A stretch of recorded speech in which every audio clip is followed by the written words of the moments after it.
5. 다윗의 장막. 사도행전 안에서 본 교회가 해야 할 일. 사도행전 여러분 다 읽어보셨지요? 성경을 조각조각 읽는 것도 의미가 있고 은혜가 되지만 한 챕터를 그냥 쭉 읽을 때 하나님의 역사를 한눈에 알아볼 수 있습니다. 그래서 오늘은 짧은 시간이지만 사도행전 전체를 훑어보려고 합니다. 교회는 누구인가? 사도행전 8장 1절 중반부터 보시겠습니다. 그날에 예루살렘에 있는 교회에 큰 박해가 있어 사도 외에는 다 유대와 사마리아 모든 땅으로 흩어지니라. 경건한 사람들이 스데반을 장사하고 위하여 크게 울더라. 사울이 교회를 잔멸할세 각 집에 들어가 남녀를 끌어다가 옥에 넘기니라. 사도행전 8장 1에서 3절 말씀. 1절의 그 날이 언제인지는 앞장인 사도행전 7장에 나옵니다. 스데반이 순교당하고 사울은 그가 죽임당하는 것을 마땅한 것으로 여깁니다. 그리고 그날에 예루살렘에 큰 박해가 일어났던 것입니다. 예루살렘 교회는 그리스도의 몸으로 탄생한 첫 번째 교회입니다. 하나님께서 낳으신 교회에도 박해가 있을 수 있습니다. 우리도 교회입니다. 우리도 박해가 없지 않아요. 그런데 박해는 무서운 게 아닙니다. 진짜 무서운 건 미혹입니다. 성경에서 교회의 역사를 보면 박해가 있을 때는 교회가 더 성장하고 부흥해요. 그런데 미혹 가운데서는 부흥하는 것 같아 보일지라도 성장이 아니라 그냥 붓기만 합니다. 후안 카를로스 오르티즈 목사님은 그의 책 제자입니까에서 이런 류의 부흥에 대해 이야기했습니다. 오르티즈 목사님은 젊은 시절인 교회인 184명인 교회에 부임하여 2년 만에 600명이 넘는 교회로 부흥시키십니다.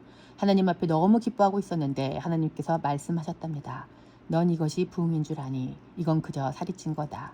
미혹된 상태라면 숫자가 아무리 많아도 부은 것, 살찐 것밖에 안 됩니다. 예루살렘 교회에 큰 박해가 있을 때 사도 외에는 다 유대와 사마리아 모든 땅으로 흩어졌습니다.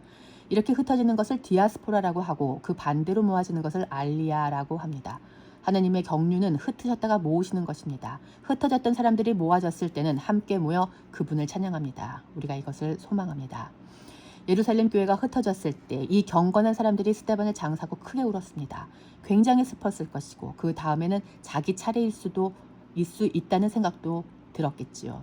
이어지는 3절 말씀에 사울이 교회를 잔멸했다고 합니다. 교회를 없애는 것이 이 사람의 일이고 사명이었습니다. 여기서 우리가 첫 번째로 보고 싶은 것은 교회란 누구인가입니다. 우리가 교회라고 믿으십니까? 우리가 교회라면 오늘 이 시대에 만약 사울이 살아있다면 우리도 사울의 타겟이 되는 것입니다. 그런데 이 교회가 누구인지 다음 장을 열어서 확인해 보겠습니다. 사울이 주의 제자들에 대하여 여전히 위협과 사기가 등등하여 대제사장에게 가서 다메섹 여러 회당에 가져갈 공문을 정하니 이는 만일 그 도를 따르는 사람을 만나면 남녀를 막론하고 결박하여 예루살렘으로 잡아오려 함이라. 사울이 길을 가다가 다메섹에 가까이 이르더니 호련히 하늘로부터 빛이 그를 둘러 비추는지라. 땅에 엎드려져 들음에 소리가 있어 이르시되 사울아 사울아 네가 어찌하여 나를 박해하느냐 하시거늘 대답하되 주여 누구시니까 이르시되 나는 네가 박해하는 예수라. 사도행전 9장 1에서 5절 말씀. 이 말씀 안에 많은 메시지가 있습니다. 사울은 예수님 믿는 교회를 잡아들일 수 있는 공문을 받았어요. 그리고는 교회를 박해하기 위해 길을 떠났습니다. 그런데 빛이 호련히 하늘로부터 그를 둘러비치고 나는 네가 박해하는 예수라는 음성이 들렸습니다. 무엇입니까? 사울이 잔멸한 것은 교회인데 예수님은 왜 나를 박해하느냐라고 말씀하셨어요. 그렇다면 이 상관관계는 예수님이 바로 교회라는 이야기가 됩니다. 예수님이 교회가 예수님이라는 이야기입니다. 조금 전 우리는 우리가 교회라고 인정했습니다. 그런데 교회에 또 다른 이름이 있습니다. 무엇입니까? 교회의 또 다른 이름은 예수님입니다. 우리가 계속 배웠지요. 교회는 그리스도의 몸이며 그리스도는 교회의 머리이십니다. 머리와 몸이 하나로 연합되어 있을 때가 살아있는 상태입니다. 하나님은 우리를 보고 예수님을 보세요. 세상도 우리를 보고 예수님을 봅니다. 원수는 우리를 공격하는 게 아니라 예수님을 공격하는 것입니다. 여러분, 이것을 영광으로 아시길 바랍니다. 공격을 받지 않는다면 나의 정체를 의심해 보아야 합니다. 그리스도인이라면 예수님과 연합된 자라면 박해를 받을 수밖에 없습니다. 교회는 누구입니까? 교회는 예수님과 한 몸 된 자들입니다. 교회가 박해를 받는 이유, 그러면 교회는 왜 박해를 받을까요? 교회는 예수님과 한 몸이어서 박해를 받습니다. 그때에 헤롯 왕이 손을 들어 교회 중에서 몇 사람을 해하려 하여 요한의 형제 야고보를 칼로 죽이니 유대인들이 이를 기뻐하는 것을 보고 베드로도 잡으려 할세 때는 무교절 기간이라. 잡음에 옥에 가두어 굳이 내식인 네 패에 맡겨 지키고 유월절 후에 백성들 앞에 끌어내고자 하더라. 사도행전 12장 1에서 4절 말씀. 교회가 계속 핍박을 받습니다. 분봉왕 헤롯이 교회의 몇 사람을 해하려 하다가 요한의 형제 야고보를 죽입니다. 그런데 3절의 기록을 보십시오. 야고보가 죽은 이 일을 유대인들이 기뻐합니다. 유대인들이 기뻐했다는 이 말씀에 교회가 왜 핍박을 받는지 힌트가 있습니다. 예수님이 왜 죽임당하셨지요? 성경 안에 기록된 마가복음 말씀에 근거해서 우리는 예수님이 그리스도이기 때문에 돌아가셨다는 것을 미리 이미 알고 있습니다. 예수님이 하나님의 아들이라는 사실 때문에 신성모독이라는 이유로 사형 선고를 받으셨습니다. 그런데 교회가 바로 그 예수님을 왕으로 믿는 사람들이고 예수님이 그리스도라는 것을 믿는 사람들이에요. 그래서 유대인들의 입장에서는 그 교회가 죽는 것이 기쁨이었습니다. 교회가 죽어야 유대인들 자신의 신앙을 지킬 수 있기 때문입니다. 교회가 핍박을 받는 이유는 무엇입니까? 교회는 예수님이 그리스도라는 이유 때문에 핍박을 받습니다. 그런데 이 핍박은 예수님께서 이미 제자들에게 약속하셨습니다. 예수님께서는 너희가 내 이름으로 말미암아 미움을 받을 것이라고 말씀하셨습니다. 다른 것 때문에 미움받는 게 아니에요. 여러분, 다른 것 때문에 미움받지 마시고 사랑 받으시기를 축복합니다. 직장에서 가정에서 잘 하셔서 사랑 받으셔야 합니다. 그리스도인이 있는 곳에서는 사람들이 행복해야 합니다. 그런데 아무리 그렇게 잘해도 예수님의 이름 때문에는 모든 민족에게 미움을 받게 됩니다. 그 언약이 예루살렘 교회의 삶 가운데 성취되어 예수님의 이름 때문에 예수님이 그리스도라는 것 때문에 박해를 받습니다. 유대인들은 기뻐하면서 교회가 박해받고 죽는 것을 즐기고 있었고요. 우리 안에도 이런 극단적인 경향이 있음을 고백합니다. 다른 종교인들이 잘못되었다는 뉴스를 전하면 어떤 마음이 드십니까? 극단 무슬림 테러리스트가 죽었다면 마음 후련하지 않으세요? 저는 한때 그런 마음이었습니다. 그런데 지금은 조금 다릅니다. 우리 하나님은 악인이 심판받는 것을 원하지 않으시는 분이세요. 하나님은 모든 사람이 구원받기를 원하십니다. 진리를 알기를 원하세요. 그래서 그렇게 테러를 감행한 무슬림이 죽었다는 소식도 그리스도인의 마음을 어렵게 합니다. 애플의 스티브 잡스가 죽었을 때 저는 마음이 너무나 괴로웠습니다. 저는 그때 그가 만들어 놓은 아이폰을 잘 쓰고 있었는데 그가 죽었다는 뉴스를 아이폰을 통해 보게 된 것입니다. 저는 하나님 앞에 죄송해서 잠시 걸음을 멈출 수밖에 없었습니다. 그런 음성이 들렸습니다. 너는 잡스에게 어떤 유익을 끼쳤니? 할 수 있었잖아. 메일을 쓸 수 있었고 페이스북의 메신저로 예수님이 계심을 전할 수도 있었잖아. 그는 힌두교도였습니다. 그렇게 아픈 마음으로 기도하고 있는데 집사람이 극동방송에서 어떤 목사님이 잡스의 죽음에 대해 말씀하시는 걸 들었다는 이야기입니다. 그런데 그 목사님이 이렇게 말씀하셨다는 겁니다. 오늘은 스티브 잡스가 죽은 날입니다. 그런데 천국 가고 지옥 가고 이런 것보다 중요한 건 그 사람의 도전 정신을 배우는 것입니다. 저는 다음날 극동방송에 항의 전화를 했습니다. 정말 잡스의 도전 정신을 배우는 것이 그 사람의 영혼이 영벌을 받는 것보다 더 중요한 것인지, 그런 말에 전파를 탔는데 어떻게 책임질 것인지를 따졌습니다. 그 방송을 들은 누군가가 그 말이 사실이라고 알고 그렇게 산다면 어떻게 할 거냐고 물었습니다. 여러분은 어떻게 생각하십니까? 하나님께서는 악인이 죽는 것도 원하시지 않으시는데 그 책임이 주님과 연합된 교회에 있습니다. 주님께서 우리에게 뭐 하고 있냐고 물으실 때 할 말이 없지 않습니까? 민망하지 않습니까? 우리가 예수님이 그리스도라는 진리 때문에 핍박을 받고 있는지 자신을 한번 잘 돌아보시기 바랍니다. 이방인 교회인 우리가 무엇 때문에 핍박을 받고 있는지 말입니다. 성경에 나오는 1세기 교회와 21세기 오늘 열방에 흩어진 교회가 같은 교회여야 맞지 않겠습니까? One church, one congregation, one spirit, one God. 한 하나님 안에서 한 몸이 되어서 한 성령 안에서 예배하는 그 한 몸 된 공동체가 교회입니다.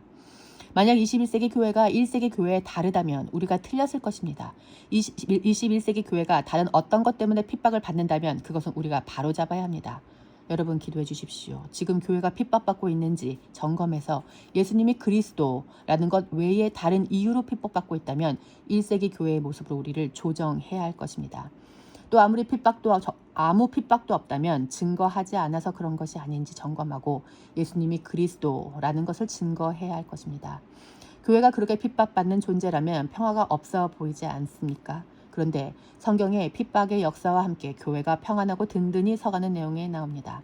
사도행전 9장은 사울이 예수님을 만나고 난 다음의 이야기입니다. 사울이 예수님을 만나려고 기도한 흔적은 전혀 없습니다. 바울은 100% 은혜로 구원을 받고 성령 세례를 받았습니다. 이것을 위해 바울이 한 일이 전혀 없습니다. 우리가 아직 죄인 되었을 때, 우리가 아직 연약할 때, 우리가 원수 되었을 때 은혜를 입었습니다. 바울은 자신이 그것을 경험했기 때문에 로마서 5장에 그렇게 기록한 것입니다. 그는 아무것도 한 게 없을 뿐 아니라 오히려 예수님을 핍박했는데도 그분이 찾아와 주셨습니다. 이것을 은혜라고 합니다. 저도 이 은혜를 받았고 여러분들도 이 은혜를 받으신 줄 압니다. 그렇게 은혜를 받아서 이 사람의 삶이 완전히 뒤집혀 버립니다. 그리고 어떤 일이 일어났는지가 기록되어 있습니다. 그리하여 온 유대와 갈릴리아와 사마리아 교회가 평안하여 든든히 서가고 주를 경외함과 성령의 위로로 진행하여 수가 더 많아지니라. 사도행전 9장 31절 말씀.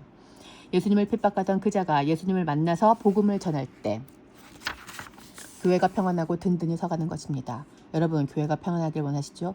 그래서 하나님께서 우리 같은 죄인을 부르셨습니다. 바울을 부르셔서 교회를 평안하게 하셨듯이 우리를 부르셨어요. 주님을 박해하던 그 사람이 돌아올 때, 주님과 반대로 걸어나갔던 사람들이 주님께로 돌아올 때 평안이 있습니다. 우리가 모두 그런 한 사람 한 사람이었는데 우리에게 은혜가 임해서 우리가 서 있는 그 자리에 평안이 임했습니다. 하나님께서 역사하심이 너무나 오묘하지 않습니까? 지금 교회를 박해하는 사람들을 잘 주목해 보십시오. 이제 그들 안에 성령님이 임하시고 예수님이 찾아가시면 교회가 평안해질 것입니다. 그래서 이단에 빠졌다고 소망 없어 보인다고 표면적으로만 보고 피해야 할 사람으로 치부해버리면 안 됩니다. 그 사람들이 주께로 돌아오면 교회가 평안해집니다. 유대인들도 마찬가지입니다. 유대인들이 그리스도인들을 배척한다고 하더라도 무슬림들이 우리를 강하게 대적한다 할지라도 하나님은 그들을 돌이킬 수 있는 능력이 있으십니다. 우리는 기도하면 됩니다. 그들이 돌아오면 교회가 평안해질 것입니다. 이것을 위해 기도하십시다. 초대교회가 전한 복음의 내용. 사도행전의 교회는 성령님을 받아서 복음을 계속 전했답니다. 교회가 복음을 전하고 핍박을 받는데 그 복음이 무엇인지 이들이 전했던 내용이 무엇인지 성경에서 확인해 보겠습니다. 먼저 사도 베드로가 오순절 때 설교한 복음을 확인해 보십시다. 오늘날 우리가 쉽게 전하는 예수님 믿고 천국 가세요가 아닙니다. 그런즉 이스라엘 온 집은 확실히 알지니 너희가 십자가에 못 박은 이 예수를 하나님이 주와 그리스도가 되게 하셨느니라 하니라. 사도행전 2장 36절 말씀. 베드로가 전한 복음의 내용, 설교의 내용은 예수님이 누구신가 하는 것인데 베드로는 예수님을 하나님이 주와 그리스도가 되게 하신 분이라고 선포했습니다. 주라는 말은 주인, 주님, 로드, 아도나이, 야훼라는 말입니다. 그래서 예수님의 별명이 주의 이름으로 오시는 이입니다. 성령이 임하시면 누구든지 예수님을 가리켜 주라고 말할 수밖에 없고 예수님을 가리켜 저주받을 자라고 말할 수 없다는 말씀을 기억하십니까? 유대인에게도 성령님이 임하시면 예수님을 주님이라고 말하게 됩니다. 유대인들에게는 나무에 달리는 것이 저주의 상징입니다. 그런데 성령을 받은 유대인은 예수님을 저주받은 자라 할 수 없어요. 성령님이 임하시면요. 그래서 성령을 받은 베드로가 예수님을 주와 그리스도라고 고백했고 이것 때문에 계속 박해를 받았습니다.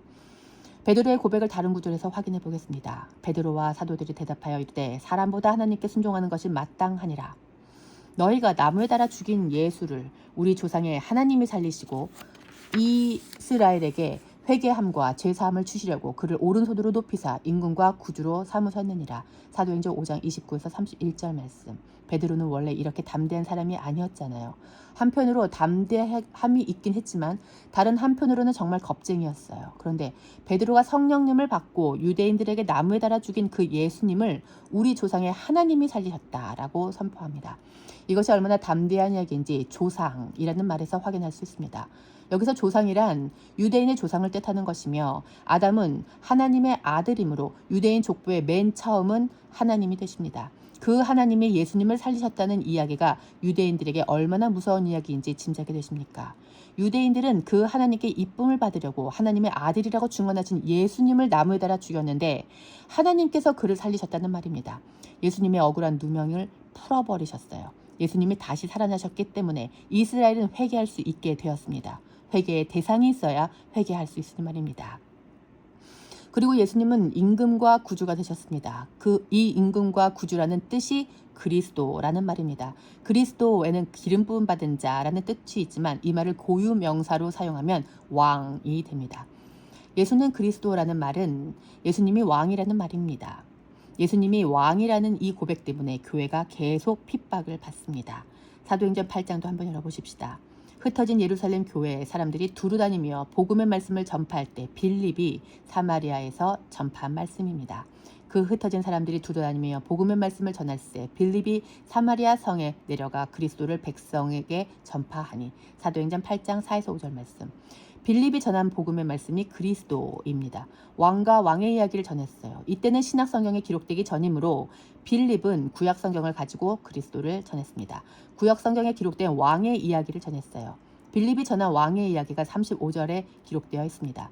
빌립은 이사야서에서 시작하여 그리스도를 전했는데 그분이 바로 그들과 동시대에 살았던 예수님이라고 전한 것입니다. 지금은 교회가 박해를 받아 흩어진 이유가 예수님이 그리스도라는 그 복음 때문인데 빌립은 겁없이 이 복음을 계속 전하고 있습니다. 사울은 힘을 더 얻어 예수를 그리스도라 증언하여 다메섹에 사는 유대인들을 당혹하게 하니라. 사도행전 9장 22절 말씀. 다메섹에서 돌아온 사울이 예수님의 이름으로 담대히 말하니 사람들이 당혹스러워하며 죽이려고 힘쓰는데 사울은 도망가면서도 계속 예수가 그리스도라고 증언합니다. 정말 놀랐습니다. 이 사울이 어떤 사람입니까? 예수를 그리스도라고 증언하는 사람들을 잡아 죽이려고 가던 길에 예수님을 만난 사람입니다. 이 사울에게 성령님이 임하시자 교회가 평안해지고 있지요. 우리가 지금 평안하려면 어떻게 하면 되겠습니까? 바로 예수님을 증거하면 됩니다. 바울이 자기의 관례대로 그들에게 들어가서 새 안식일의 성경을 가지고 강론하며 뜻을 풀어 그리스도가 해를 받고 죽은 자 가운데서 다시 살아나야 할 것을 증언하고 이르되 내가 너에게 전하는 이 예수가 곧 그리스도라 하니. 사도행전 17장 2에서 3절 말씀. 바울도 성경을 가지고 강론합니다. 빌립과 마찬가지로 바울이 강론한 성경은 구약 성경입니다. 바울은 구약 성경에 능통한 바리새인입니다. 그래서 구약 성경을 가지고 강론했어요. 이것이 설교입니다. 여러분, 이런 설교자가 되시기를 축복합니다. 만나는 사람에게 예수님을 증거해야 돼요. 지옥과 천국 이야기도 물론 해야겠지만 바울은 그걸 전하지 않았습니다. 바울은 성경을 가지고 그리스도가 해를 받고 죽은 자 가운데서 살아나야 할 것을 증언하고 내가 전하는 예수가 바로 그 왕이며 그리스도시며 구주이시다라고 전했습니다. 바울이 이 복음을 이방 땅 데살로니가에서 전하고 있습니다. 데살로니가에 전해진 복음은 예수 믿어 천국 가는 복음이 아니라 예수님이 그리스도라는 그 복음이었습니다. 고린도 땅에도 복음이 전해집니다. 어떤 복음인지 확인해 봅시다. 안식일마다 바울이 회당에서 강론하고 유대인과 헬라들 권면하니라. 실라와 디모데가 마게도냐로부터 내려오매 바울이 하나님의 말씀에 붙잡혀 유대인들에게 예수는 그리스도라 밝히 증언하니 그들이 대적하여 비방하거늘 바울이 옷을 털면서 이르되 너희 피가 너희 머리로 돌아갈 것이요 나는 깨끗하니라. 이후에는 이방인에게로 가리라 하고 사도행전 18장 4에서 6절 말씀. 사울이 이방 고린도 땅에 있는 유대인들에게 예수는 그리스도라고 전했더니 기분이 언짢아진 유대인들이 바울을 대적하여 비방합니다. 그랬더니 바울은 옷을 털며 이방인에게 가겠다고 선언합니다. 끝까지 바울은 예수님이 그리스도라고 증거했습니다. 이것이 복음의 핵심입니다. 다른 곳에서도 확인해 보겠습니다. 바울은 3차 전도 여행 후 예루살렘으로 올라가려 합니다. 바울이 그때까지 증거했던 이야기를 알고 있는 유대인들이 예루살렘에서 바울을 노리고 있었습니다. 바울은 거기 가면 죽는 겁니다. 그런데 가지 말라고 말리는 사람들에게 바울이 이렇게 말합니다. 바울이 대답하되 여러분이 어찌하여 울어 내 마음을 상하게 하느냐. 나는 주 예수의 이름을 위하여 결박당할 뿐 아니라 예루살렘에서 죽을 것도 각오하였노라 하니. 사도행전 21장 13절 말씀. 바울이 말한 주 예수의 이름을 위하여라는 뜻이 무엇입니까? 예수님이 그리스도이심을 증거하고 예수님이 그리스도이시기 때문에 핍박을 받는다는 뜻입니다. 예수님을 신성모독이라고 죽여버린 유대인들이 바울도 같은 이유로 핍박하고 죽일 게 자명했어요. 그럼에도 불구하고 바울은 이 복음을 증거하러 예루살렘에 올라가겠다고 합니다. 이 복음이 자신의 목숨보다 귀하기 때문입니다. 여러분, 과연 오늘 우리에게는 예수님이 그리스도라는 복음을 우리의 목숨보다 더 귀하게 여깁니까? 21세기의 교회는 현재 이것에 목숨을 걸고 있습니까? 오늘날의 교회가 전하고 있는 복음과 사도행전에서 바울이 전한 복음은 동일합니까? 끝으로 사도행전이 이렇게 끝나는지 확인해 봅시다. 사도행전은 신약의 역사서인데 그 마지막 절이 이 말씀입니다. 신약의 역사서가 이렇게 끝납니다. 하나님의 나라를 전파하며 주 예수 그리스도에 관한 모든 것을 담대하게 거침없이 가르치더라. 사도행전 28장 31절 말씀. 바울은 로마에서 셋집에 머물며 하나님 나라를 전파했고 그 주 예수 그리스도에 관한 모든 것을 담대하게 또 거침없이 가르쳤습니다. 무엇입니까? 지금까지 우리가 확인한 바에 따르면 바로 이 주 예수 그리스도라는 명칭 때문에 엄청난 핍박을 받고 있는데도 죽을 때까지 그것만 전하고 있는 것입니다. 당시 세상의 주는 로마 황제였습니다. 그런데 그 주를 보란듯이 예수님 앞에 붙여 전했습니다. 예수님이 내 주님이시며 그분이 왕이시라고요. 예수 그리스도라는 그 말은 6글자 이름이 아니라 예수님이 그리스도라는 신앙 고백입니다. 이것은 가장 짧은 신앙 고백입니다. 바울은 예수님이 그리스도시며 그분이 내 주님이라는 것을 담대하게 거침없이 증거하다가 인생을 마감합니다. 그러면 그 다음에 어떻게 되는지 궁금하지 않으십니까? 그래서 여러분과 제가 있습니다. 액츠 29. 그래서 외칩니다. 우리가 바톤을 이어받아 무엇을 해야 하겠습니까? 예수님 믿고 천국 가라는 권면을 외쳐야 합니까? 아니면 예수님이 그리스도라는 복음을 증언해야 합니까? 당연히 예수님이 그리스도라고 증언을 해야 합니다.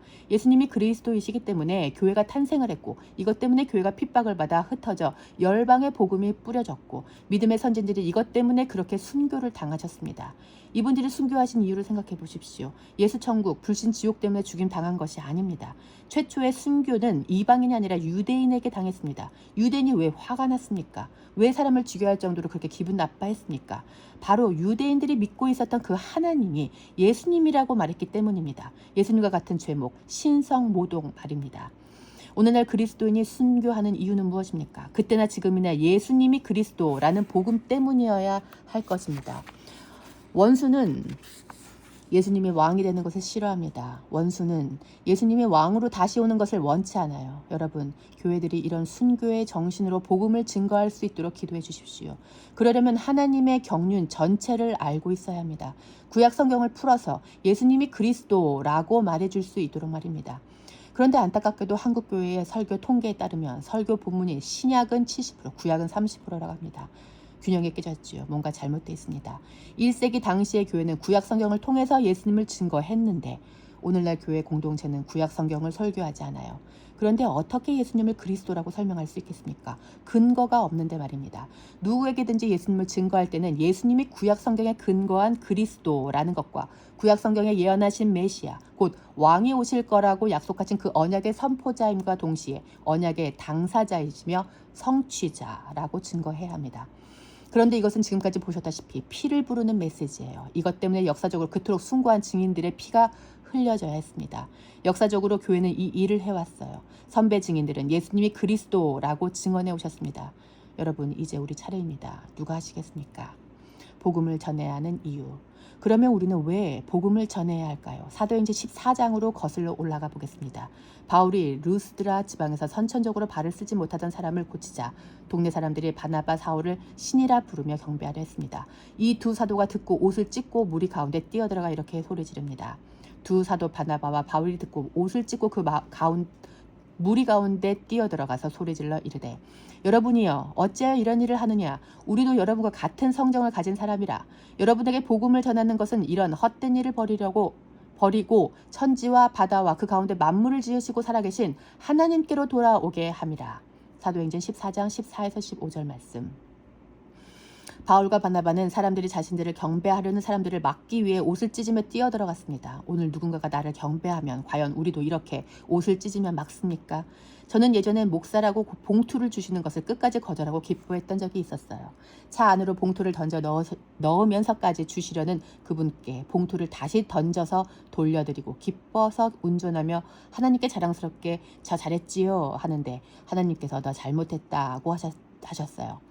하나님께서는 이 행동을 통해서 제가 남들과는 다른 특별한 목회자라고 말하고 싶었던 제 속마음을 알고 계셨던 것입니다. 돈 좋아하는 속물 같은 제 모습을 감추려 했던 것이 하나님께 들통나버렸습니다. 그 다음부터는 주시는 것은 감사하게 받습니다. 그래도 예의상 아닙니다 하며 받지만 탐심이 있는 인간인지라 받으면 기분이 좋기는 합니다. 그런데 바울과 바나바는 저와는 많이 달랐습니다. 이분들은 이러한 일들을 정말로 싫어했습니다. 이분들에게 경배는 그리스도께만 해야 하는 것이었습니다. 복음을 전하는 이유는 이런 헛된 일을 버리게 하기 위함입니다. 사람들은 누군가에게 경배하고 싶어합니다. 뭔가에 자기를 의존하고 의탁하고 싶어요. 그런데 그것이 보이질 않으니 보이는 신을 만들어냅니다. 예수님께서 우리에게 예배의 방법을 가르쳐 주신 것이 얼마나 귀한지요. 하나님의 음성을 들었던 이스라엘 백성들도 하나님의 대리자인 모세가 여러 날 보이지 않자 보이는 하나님 금송아지를 만들어냈었습니다. 그걸 만들어서 하나님께 경배한답시고 경배했지요. 보이는 하나님께 말입니다. 우리도 하나님을 그냥 하늘에 계신 하나님으로만 알고 예배를 드린다면 우상 숭배할 가능성이 많습니다. 그래서 예수님께서 영과 진리로 예배하라고 가르쳐 주신 것입니다. 예전 성경에는 신령과 진정으로 예배드리라고 나와 있었는데 저는 이것이 무슨 뜻인지 몰랐습니다. 진정으로 하라니까 진심으로 예배드리라는 이야기인가 싶어 정말 그렇게 예배드리려고 애를 썼어요. 감사하게도 이제는 이 뜻을 합니다. 예배하는 자는 영과 진리 안에서 헬라어 엔, 전치사 안에, 인 예배드립니다. 영과 진리를 수단으로 예배드리는 것이 아니라 말씀 안에서 성령 안에서 예배드려요. 말씀도 예수님이시고 영도 그리스도의 영이십니다. 그러니까 예수님 안에서 예수님으로 말미암아 예배드리는 것입니다. 예배의 시작과 결론이 예수님뿐이라면 무탈합니다. 만약 시작은 예수님인데 끝이 나의 행복이거나 천국이라면 잘못됩니다. 영과 진리 안에서 예배드리시기를 축복합니다. 예수님이 그리스도라는 그 복음을 전하면 이제 만들어진 신, 우상이나 인간에게 경배하는 이런 헛된 일을 안 하게 됩니다. 천지를 창조하신 하나님께로 돌아오려면 예수님으로 말미암아야만 합니다. 예수님으로 말미암지 않고는 아버지께 올 자가 없습니다. 길이요 진리요 생명이신 예수님. 예수님께서 이르시되 내가 곧 길이요 진리요 생명이니 나로 말미암지 않고는 아버지께로 올 자가 없느니라. 요한복음 14장 6절 말씀. 제 마음을 보실 수 없으시지요. 저도 저 자신에 대해 모릅니다. 다 모릅니다. 어릴 때는 제가 누구인지 정말 궁금했습니다. 고등학교 때는 제 안에 있는 페르소나가 너무 많다고 느꼈습니다. 이 사람과 있을 땐 저는 이런 캐릭터였는데 또 다른 사람 앞에서는 다른 캐릭터가 됩니다. 여러분은 제 마음을 보실 수는 없지만 제 말을 통해서 제 마음을 조금 아실 수는 있을 것입니다. 제 몸이 저라고 말할 수 있는 건 아니지만 저를 나타낼 수 있는 것이기도 합니다. 하나님과 예수님을 생각해 보십시다. 하나님과 예수님은 따로 계신 분이십니다. 예수님은 하나님이십니다. 그런데 동시에 예수님은 하나님이 아니십니다. 하나님은 인간이 감지할 수 없으신 분입니다. 그 하나님을 알기 위해서는 예수님밖에 길이 없습니다. 예수님을 통해서만 하나님을 아는 것입니다. 제가 말을 하고 있다고 해서 이게 저인 것은 아니지만 이 말을 통해서 저를 알 수 있고 제가 만지고 제가 걷고 제가 뭘 소유하고 있다고 해서 그게 다 저라고 말할 수는 없지만 또 그게 저입니다. 하나님은 계속해서 무언가를 통해서 하나님을 계시하셨습니다. 옛적에는 선지자를 통해 계시하셨고 마지막 때는 아들을 통하여 계시하셨고 지금은 교회를 통하여 계시하고 계십니다. 교회가 예수님입니까? 아멘입니다. 그러나 교회는 또 예수님은 아니에요. 하지만 예수님을 보고 싶으면 교회를 보면 됩니다. 하나님이 예수님이십니다. 아멘입니다. 그러나 하나님이 예수님은 아닙니다. 하지만 하나님을 보고 싶으면 예수님을 보면 됩니다. 하나님의 음성을 듣고 싶으면 예수님의 음성을 들으면 됩니다. 하나님께로 돌아가야 하는데 하나님이 어디 계신지 몰라요. 그리스도께로 예수님께로 돌아가면 아버지께로 갈 수 있어요. 그래서 사도 바울은 이방인들이 그 하나님께로 돌아가게 하기 위하여 예수님을 증거한 것입니다. 동일하게 우리가 그 천지를 창조하신 하나님을 하나님이라고 말하고 신앙하기 위하여 예수님이 계세요. 그렇게 예수님을 통하여 천지를 창조하신 그 하나님을 찬양합니다. 복음을 전하는 이유가 무엇입니까? 하나님께 돌아와 하나님만 찬양하게 하기 위함입니다. 전하지 않으면 어떻게 됩니까? 사람들이 다른 헛된 신들을 만들어내고 거기에 경배합니다. 그래서 바울은 옷을 찢으며 헛된 신에게 경배하지 말라고 내가 복음을 전하니 아버지께로 돌아오라고 이야기하는 것입니다. 어떻게 하면 온 열방이 눈에 보이지 않는 아버지께로 돌아올 수 있습니까? 예수님이 그리스도라고 왕이라고 증거하면 아버지 하나님께로 온 열방이 돌아오게 됩니다. 인간들이 상상 속에 만들어낸 하나님이 아니라 이스라엘의 역사 가운데 친히 나타나신 하나님께로 말입니다. 이것이 바로 그 무엇보다 우선되어야 할 교회의 사명입니다. 다윗의 장막이 회복됩니다. 사도행전 15장은 이방인에게도 성령이 임하신 일 때문에 예루살렘에서 회의가 열린 내용입니다. 어떤 유대인들은 이 이방인들도 유대인처럼 할례를 행하고 율법을 다 지켜야 한다고 주장했어요. 이 회의가 얼마나 중요했냐면 여기서 잘못된 결정이 내려졌다면 오늘날 우리도 할례와 모세 율법을 다 지켜야 됐어요. 하지만 이 회의에서는 유대인도 지키지 못할 율법을 이방인에게 지키라고 할 수 없다고 결정합니다. 이 이방인들도 한 성령 안에서 한 가족이고 하나라고 했어요. 이들에게는 이방인이 예수 그리스도를 통하여 하나님 아버지께로 돌아왔다는 소식이 큰 기쁨이었습니다. 그러나 우리는 그들이 우리와 동일하게 주 예수의 은혜로 구원받는 줄을 믿노라 하니라. 사도행전 15장 11절 말씀. 이방인이 무엇으로 말미암아 구원을 받아요? 주 예수의 은혜로 말미암아 구원을 받습니다. 이 말이 유대인 베드로의 입에서 나왔어요. 지금 시대와 완전히 다르죠. 그리고 온 무리가 바나바와 바울로부터 이방인 중에 하나님이 행하신 표적과 기사에 대해 듣습니다. 경론 끝에 야고보가 일어나 회의의 결론을 말합니다. 야고보의 말을 잘 살펴보십시다. 하나님이 처음으로 이방인 중에서 자기 이름을 위할 백성을 취하시려고 그들을 돌보신 것을 시므온이 말하였으니. 사도행전 15장 14절 말씀. 자기 이름이 예수님, 주의 이름입니다. 그 이름을 위할 백성을 이 이방인 중에 취하신답니다. 원래는 유대인밖에 없었는데 이제 이방인 중에서 취하시려고 그들을 돌보셨어요. 이 말을 했다고 언급한 시므온은 아기 예수님을 안았던 선지자입니다. 그 시므온이 성령에 의해서 아기 예수님을 알아보고 만민, 즉 모든 백성, 이스라엘과 이방 앞에 예비하신 영광이라고 고백한 것을 야고보가 언급한 것입니다. 선지자들의 말씀이 이와 일치하도다. 기록된 바 이후에 내가 돌아와 다윗의 무너진 장막을 다시 지으며 또 허물어진 것을 다시 지어 일으키리니 이는 그 남은 사람들과 내 이름으로 일컬음을 받는 모든 이방인들로 주를 찾게 하려 함이라 하셨으니 즉 예로부터 이것을 알게 하시는 주의 말씀이라 함과 같으니라. 사도행전 15장 15에서 17절 말씀. 그리고 야고보는 15에서 16절에서 구약성경 아모스서를 근거로 삼아 이야기합니다. 야고보는 하나님께서 이 모든 것을 계획하셨음을 말했어요. 요컨대 하나님께서는 유대인을 먼저 부르시고 그 다음에 예수님을 그리스도가 되게 하셔서 이방의 빛이 되어 이방인들과 유대인이 함께 다윗의 장막을 회복하신다는 것입니다.